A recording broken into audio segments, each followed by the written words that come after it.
The prosecution has concluded its closing arguments, with prosecutor Kristi Slavic spending more than 4 hours today delivering remarks on behalf of the government.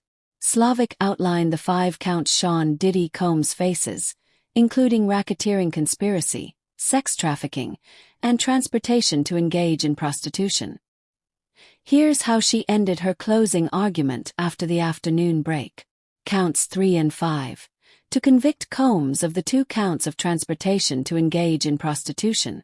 Slavic said the jury must find that he knowingly transported an individual in interstate or foreign commerce, intending for that person to engage in prostitution. She said Combs paid for individuals to travel for sexual encounters with Cassie Ventura and Jane in several states and abroad, and outlined multiple examples to illustrate her point. Predicate Act. Transportation for prostitution is also a predicate act under the racketeering conspiracy charge, Slavic said. She added that there is significant evidence former Chief of Staff Christina Coram knew what was happening in the hotel rooms, facilitated travel for escorts, and ensured Combs received thousands of dollars in cash when he requested it during and after hotel nights. Coram, Slavic said, knew exactly what was happening. Forced labor.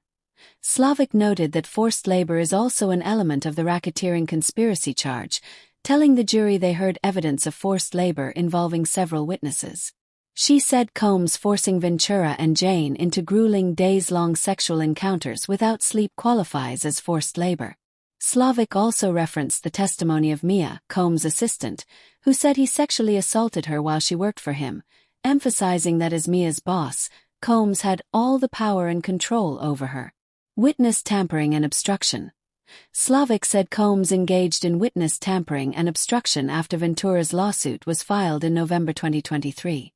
Knowing the civil allegations could lead to a criminal investigation, Combs turned to his inner circle to help neutralize those who could harm him most, including Jane, Slavic said. Remember, Combs was denied bail 3 times after his arrest, as prosecutors alleged he continued to attempt to obstruct the investigation. In conclusion, Slavic concluded her remarks by thanking the jury and summarizing the evidence presented over the past several weeks. Up until today, the defendant was able to get away with these crimes because of his money, his power, his influence. That stops now, Slavic said. It's time to hold him accountable.